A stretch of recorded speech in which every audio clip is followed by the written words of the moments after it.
Good morning, people. Good morning. All right.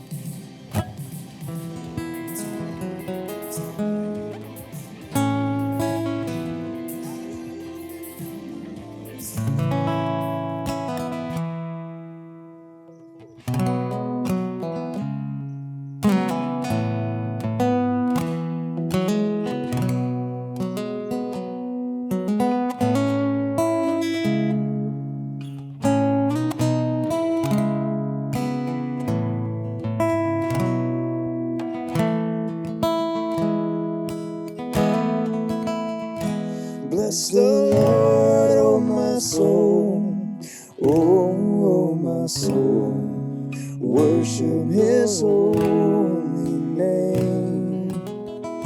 Sing like never before, oh my soul, oh I worship Your holy name.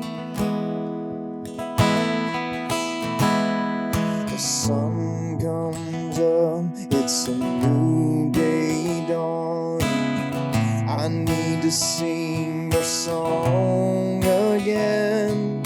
Whatever may pass, whatever lies before me, I will be singing when the evening comes up. Bless the Lord, oh my soul, oh my soul, worship Your holy name. Sing like never before, oh my soul, I worship Your holy name. You're rich in love and You're slow to anger. Your name is great and Your heart is kind. All Your goodness I will keep on singing. 10,000 reasons for my heart to find You. Bless the Lord, oh my soul, oh my soul, worship Your holy name.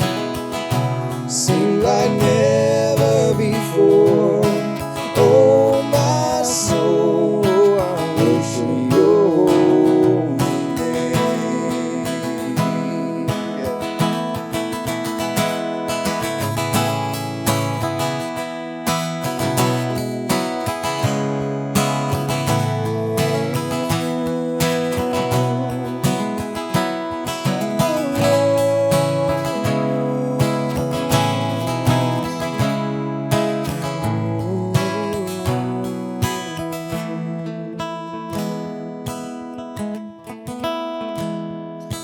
On that day when my strength is failing, the end draws near and my time has come, still Your praises I sing unending. 10,000 years forevermore.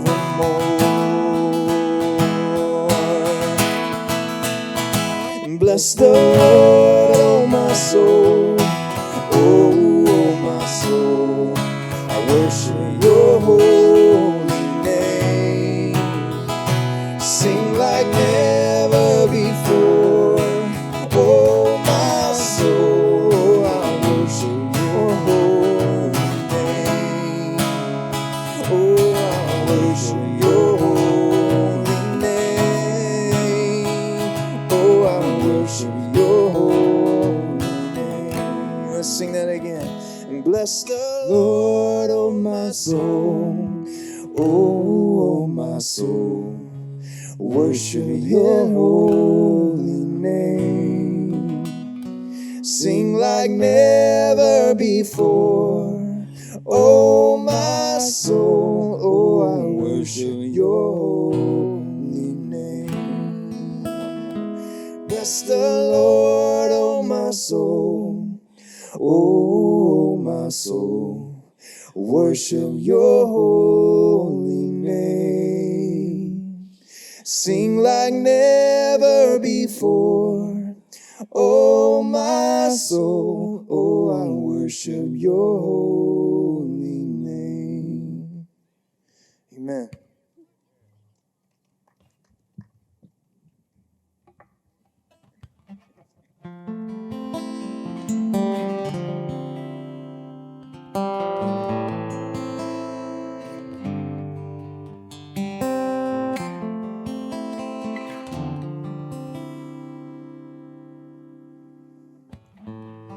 I have so enjoyed singing with Freddie.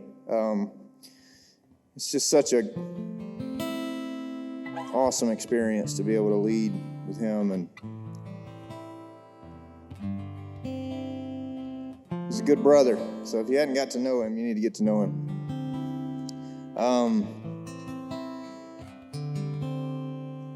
He preaches to me like every Sunday.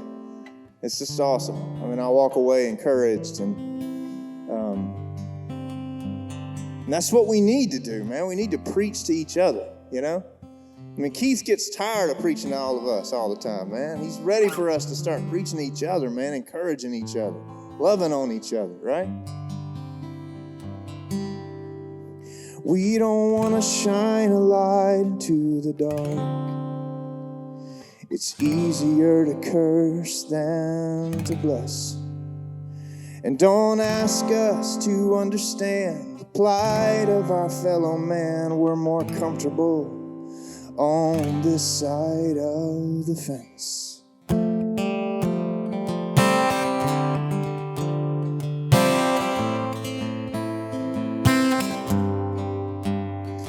We only hate the ones that don't deserve love. We only despise the ones who might hurt us.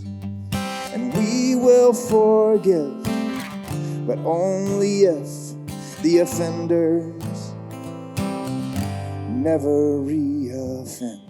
But this Jesus that we wrestle with, Lord, he don't pull punches. And this Jesus we say we believe in, he calls out from the margins.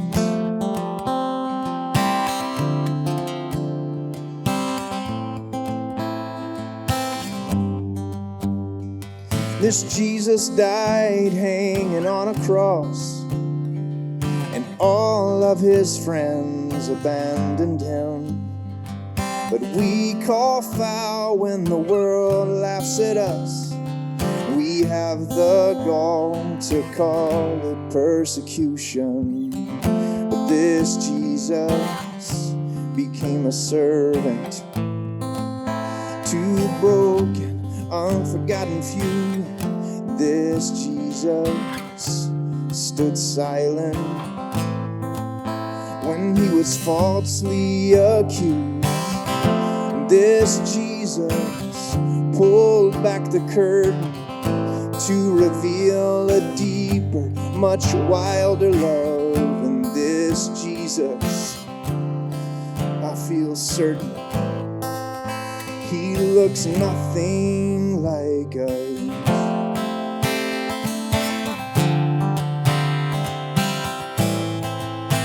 Oh no, he looks nothing like us.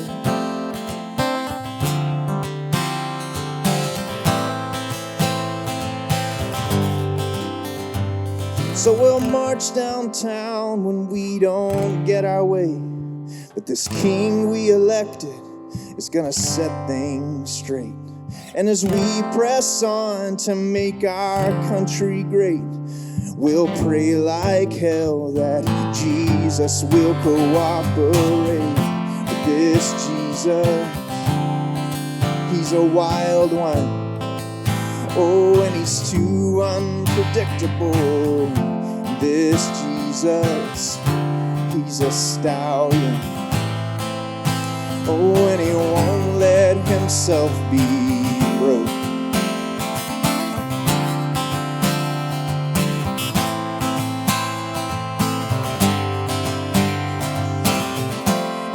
this Jesus, prone to misbehave. He won't follow these silly rules we made. And this Jesus, prone to slip away when we think we found him in our time and space. And this Jesus might not be on your side, standing outside your door, ready to pick a fight. And this Jesus, he's a white one, oh, he's a stallion, and he can't be broke. No, Lord, he can't be broke. No, this Jesus, he's a wild one, calling us to come and be wild too.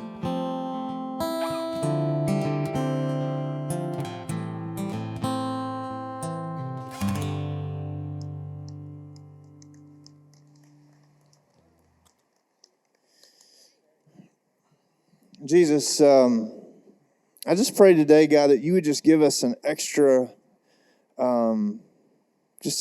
measure of grace, God, to forgive ourselves, to love ourselves,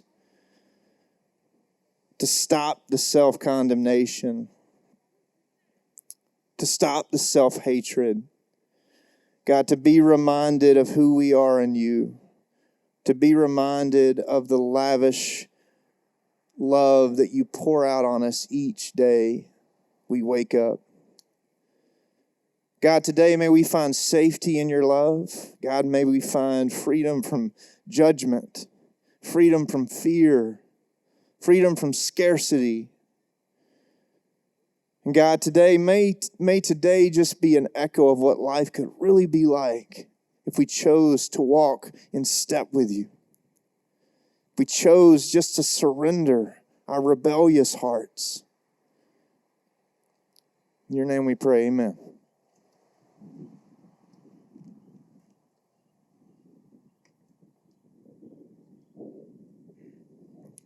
I'm just going to ramble a bit here.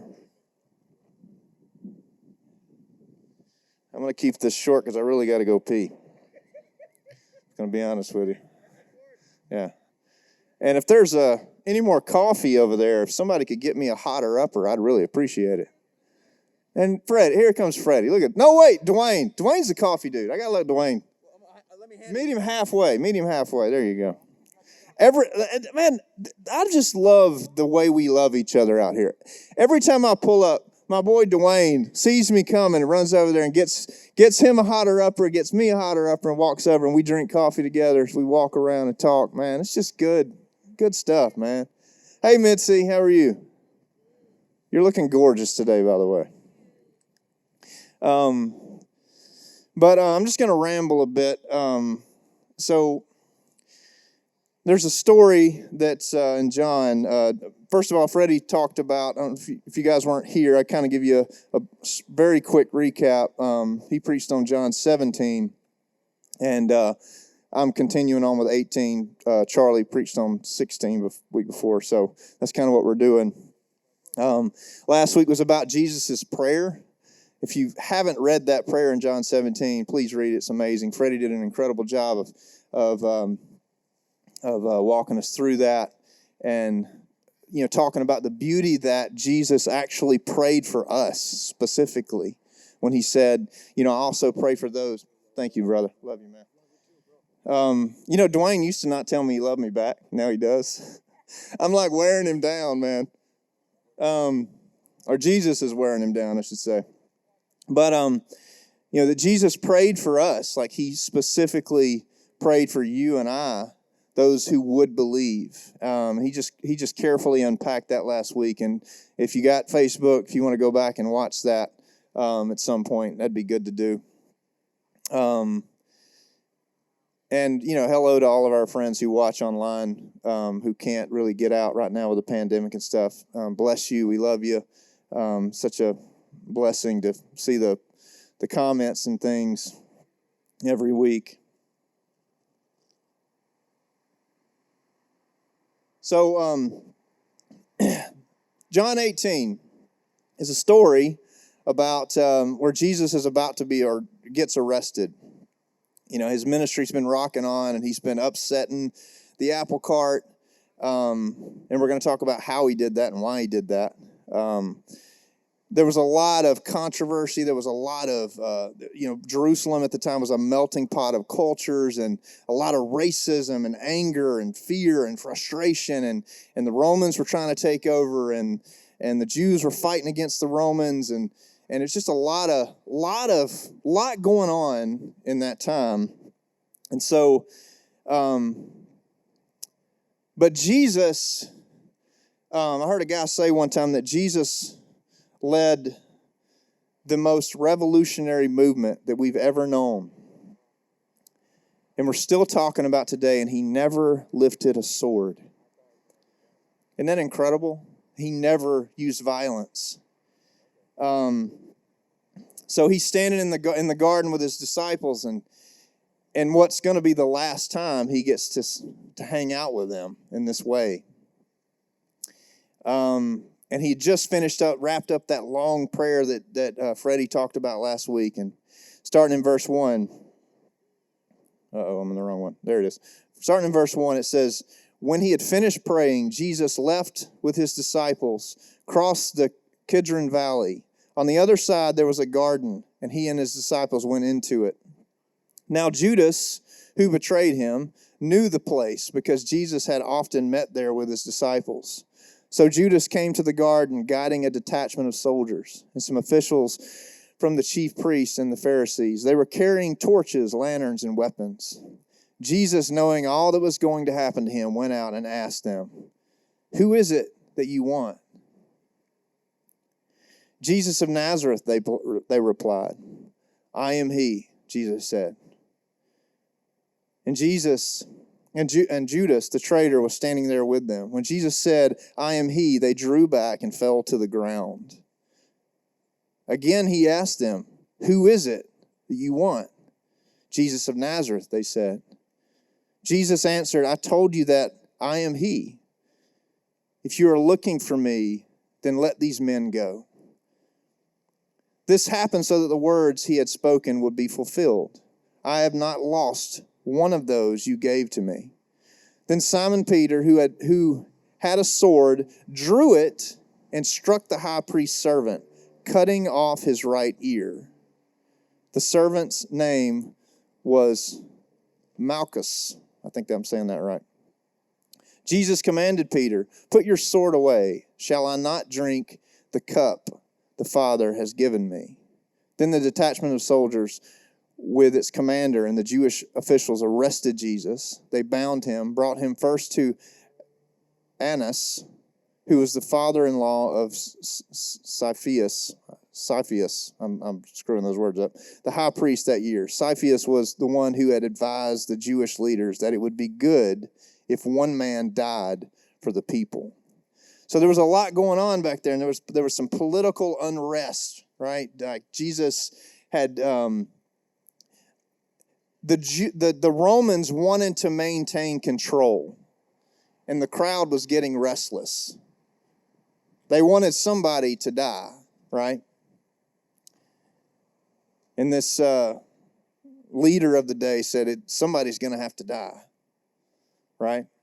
Because we've got to maintain control.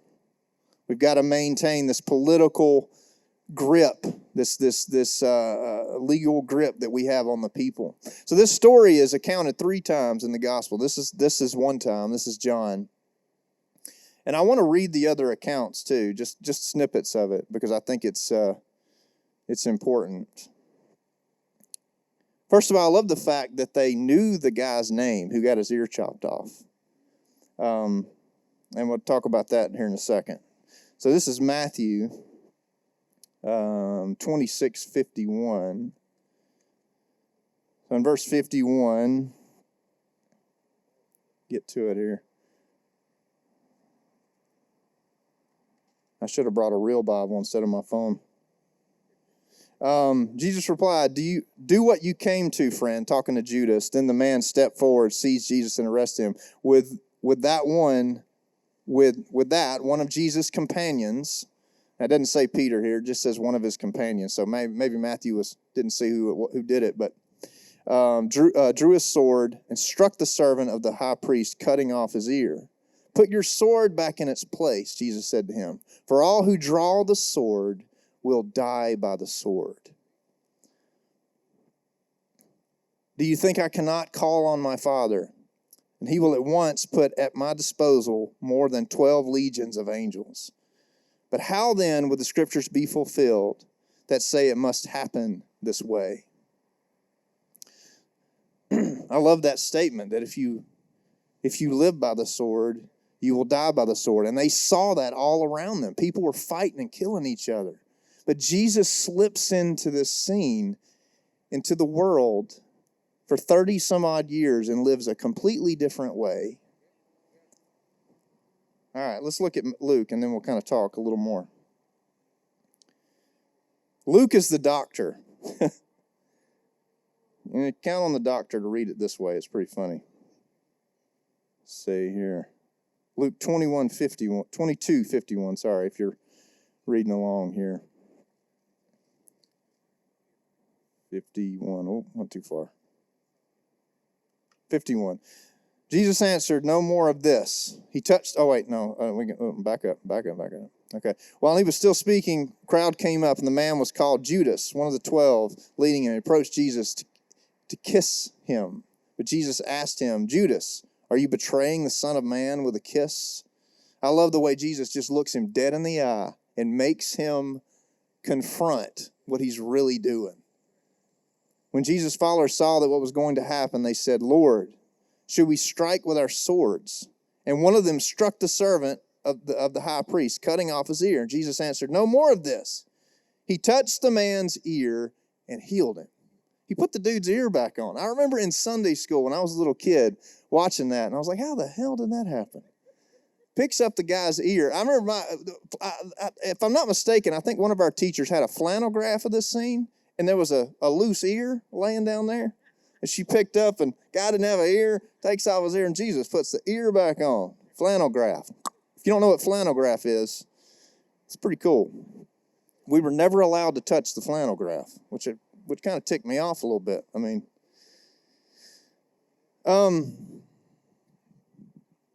so this story has always been sort of breezed over for me. I don't know about you, but in Sunday school, I mean, I grew up a Baptist kid. It was always kind of a funny story. And I don't know why. Maybe we were twisted kids or something. Maybe it was because they had a flannel graph with a severed ear on there. That could have made it funny. But I think this story sort of sums up the nature of Jesus.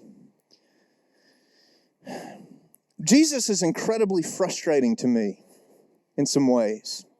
He's frustrating because there were so many times that he could have rose up and led a rebellion and took over the government and took over the church and ran the Romans out of Jerusalem. There's so many times he could have did that, and he never would.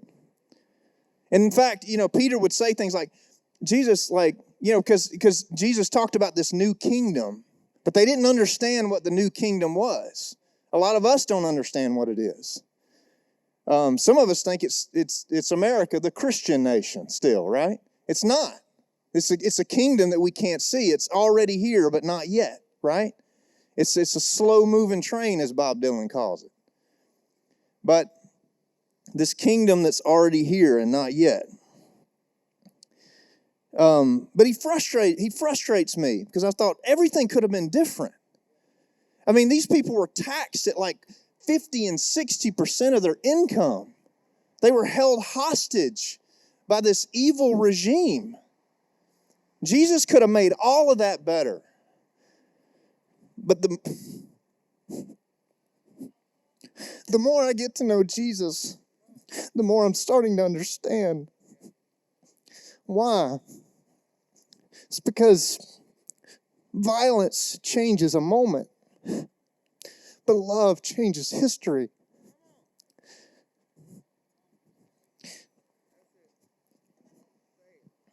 I'm a rebellious dude. I'm going to be honest with you. This has been a tough year for a lot of us, but it's been a tough year for me and a lot of people because I don't like the government telling me what to do. I don't like people around me telling me what to do. And it's raised this rebellious part of me.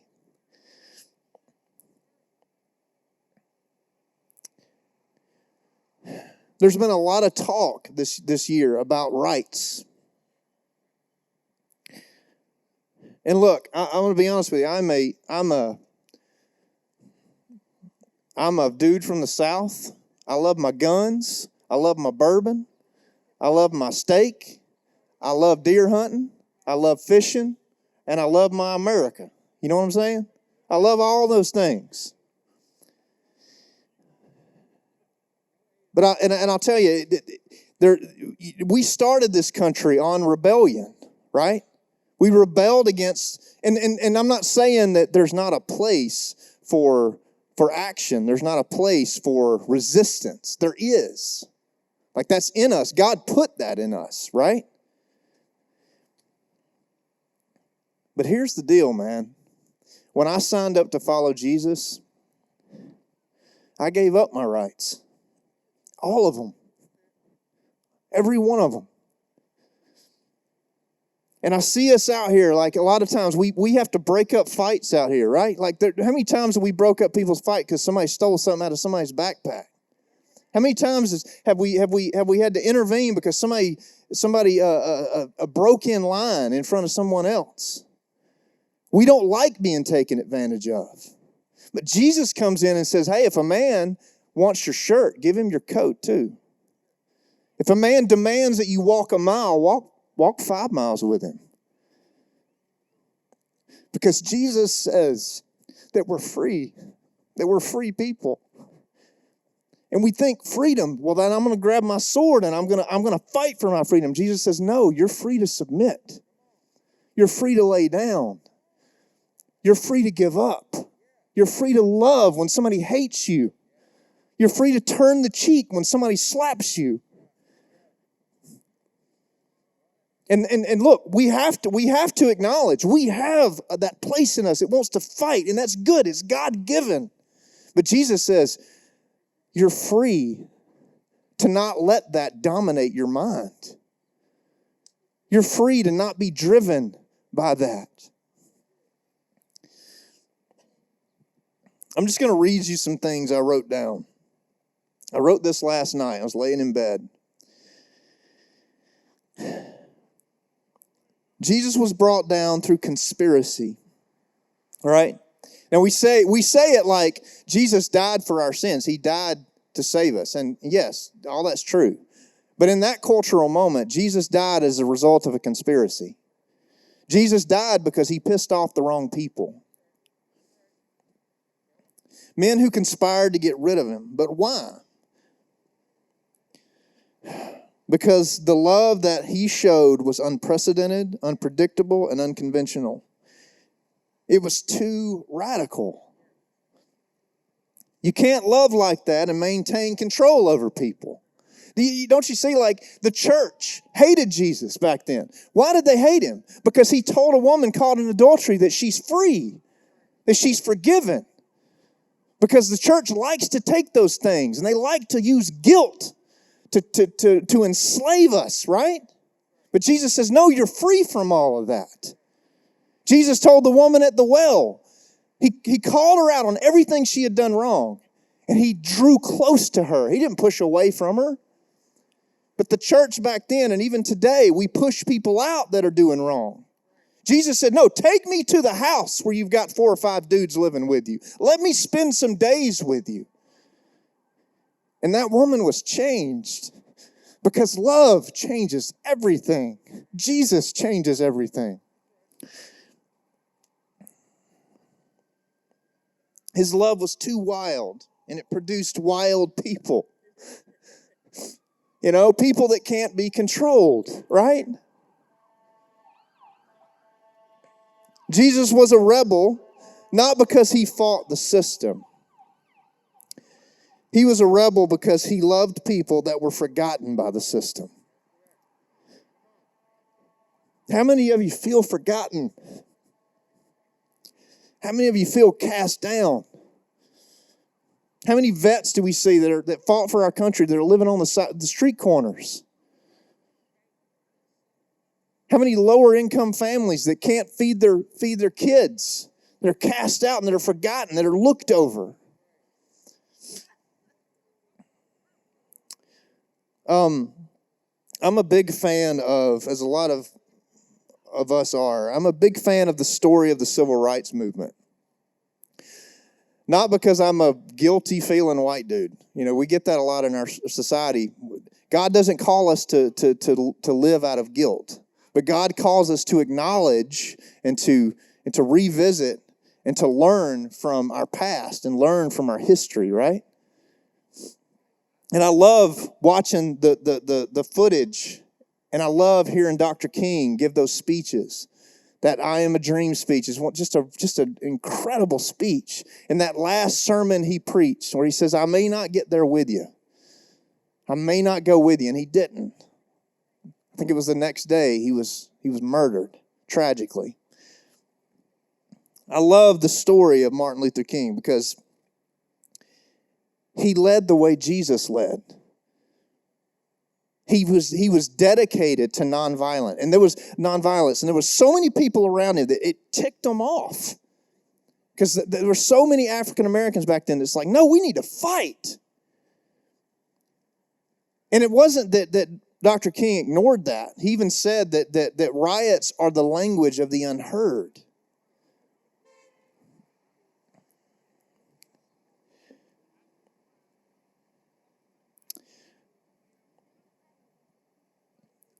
Martin's legacy sent ripples through our culture that are still being felt today. But why? Because he chose to love. He chose nonviolence. He chose to live equality, not just talk about it. There's a story that I love to hear. Martin and his group went up to Chicago right before he died to join some protests, after some peaceful protests. And he goes up there, and they realize that the people of Chicago were much more, they thought that they would be more welcome there because it wasn't the South, right? Well, they went up there and they realized it was completely different. People were angry and super mad and like just throwing stuff at them. And this lady runs up to Martin, and she spits in his face. And she says, you need to get out of our city. And Dr. King wipes the spit from his face, and he looks back at her and he says, young lady, you're far too beautiful to be so angry. And then he keeps walking. A few minutes later, this lady comes running down the sidewalk, runs over to him. She says, Dr. King. And he looks over at her and she says, I'm sorry. I got to believe that lady was forever changed by the love that she felt. And I believe that a lot of us have been changed by the love that we felt from Jesus. Jesus could have led a forceful rebellion that potentially could have ended the tyranny of the Roman government and the religious leaders, and in turn could have given his people political and social equality and freedom. But instead, he slipped in through the back door of history and loved a leper, forgave an adulterer, healed a blind man, fed the hungry, and changed the course of history so much that we are still being changed by this man, his mission, and his gospel. All because he knew something that we struggle to understand. Violence changes a moment, but love changes history. And Jesus changes everything, right, man? Like, we've been saying that for years because we feel it. We feel it, man. And a lot of you are starting to feel it.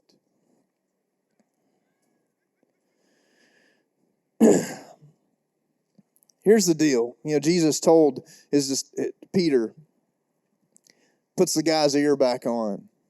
And apparently they got to know the dude because they knew his name. Even knew what his name meant. Like there's even this little part where they tell about what his name meant. They know this guy.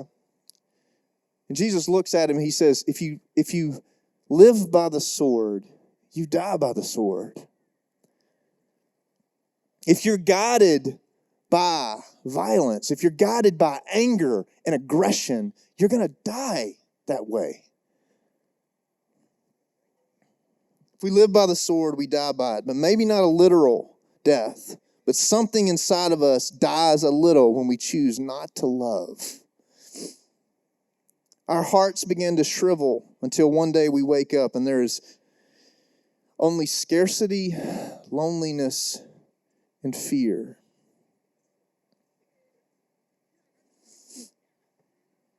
But today we get to love. Why did Jesus choose love? Why did Jesus not judge people so aggressively like the church did back then? Why did he not use guilt to change people's behavior?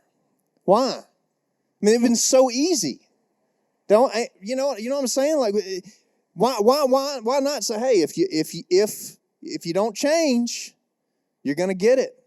You're gonna get it one day. I mean, that sure scares the hell out of me. It worked on me when I was a kid. I'm a law-abiding dude now because of it. Jesus understood something. Me and Dwayne were talking about this last week.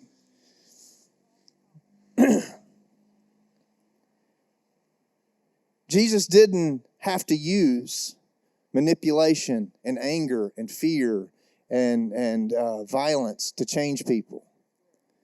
Because Jesus understood something that a lot of us don't. Fear and anger may change your behavior, but love will change your heart. Violence may change a moment in history. The sword may change one city at one point in time, but love changes history. We get to love today. Not only do we get to love, we get to experience love that we didn't earn.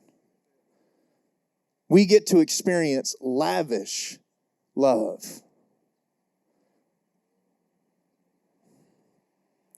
I'm going to read one more thing. You've heard it probably 1,000 times, especially if you've been in a wedding. They've kind of wore this out at the weddings. This is 1 Corinthians 13, verse 4. And I'm going to close with this.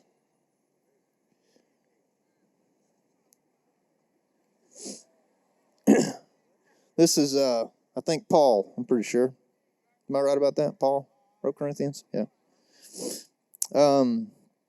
He says, love is patient. Love is kind. Are you patient and kind? When somebody jumps in front of you in line, I love Mitzi's honesty. She just straight up tells it like it is. When somebody slips in front of you in line or takes a little more than what they should take, are you patient and kind? It does not envy. Have you been envious? Have you looked at what other people have and think, man, I ought to have that? It does not boast. It is not proud. It does not dishonor others. It is not self-seeking.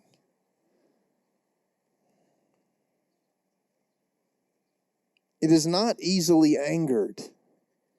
How many of us are just waiting to pop, man? We're waiting just to punch somebody in the head, right? We're so angry. We just pin up anger.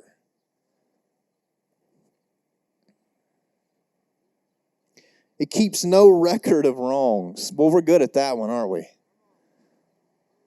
We're good at that one. Man, we've seen folks come through this place and hang out with us, and somebody will walk in. It's like they'll point over, yeah, that guy over there, man, he did this and this and this, and they don't forget. And they're just angry. Hey, let him say something to me. You watch. We've seen that kind of thinking go south many times, haven't we, Keith? We broke up many fights out here. Love does not delight in evil, but rejoices with the truth. It always protects, always trusts, always hopes, and it always perseveres. Love never fails. But where there are prophecies, they will cease. Where there are tongues, they will be stilled. Where there is knowledge, it will pass away. For we know in part, and we prophesy in part. But when completeness comes, what is in part disappears. Man, love is just better, man. We are free today to love. We are free to experience love. And man, I believe. That's what I believe. I believe God is waiting. He's waiting to love you intimately and in a life-changing way. But we stand outside of the door. We stand outside of his door on the threshold, and we got all this baggage. We got all the lists of wrong where people have pissed us off. We've got all the list of people that should pay for what they've done. We got all those people that stole from us, that took from us, that marginalized us. We stand at the door. And Jesus is saying, man, I can set you free from all that. But we want him to make it right. That's just like the disciples. No, you need to make this right. But how many times did the disciples look at Jesus? When are you going to rise up and build your kingdom here? Little did they know it was being built. The groundwork was being laid. We stand at that door and Jesus says, man, I can set you free from all that. But you can't bring it in here. You're going to have to leave it outside. You're going to have to let me love you. So that's what I'm going to end with today. I don't know if that made any sense. Jesus, man, I just pray today, God, that this revolution of love, this movement of the gospel would continue. That legacy would continue through the people at the church at Southside. God, that we would sear in our city this message of love and forgiveness and grace. God, that we would leave our rebellious hearts, leave all of our baggage at the door, and choose to be loved so that we can love other people. Because violence only changes a moment, but love changes history. God, I thank you for the people that have come, that God, that I'm able to call friends today. And God, I'm thankful for this little body of people, this community that's been more like family than anything else. But God, may the common thread through all of us be the love that only you can give and only you can show. And only we can show when we've submitted to it. And we've allowed our hearts to be loved by you and to be changed by it. God, would your spirit move in this place? Would you move in each person today? God, we walk away here changed because we are offered a love that we never could earn, that we could never pay for. God, we just thank you. We bless your name today, God. Amen. Y'all hang out for a bit. We're about to start forming a line, and Mitzi's going to be calling out your name. And you better listen because she might yell at you. To plant the seed.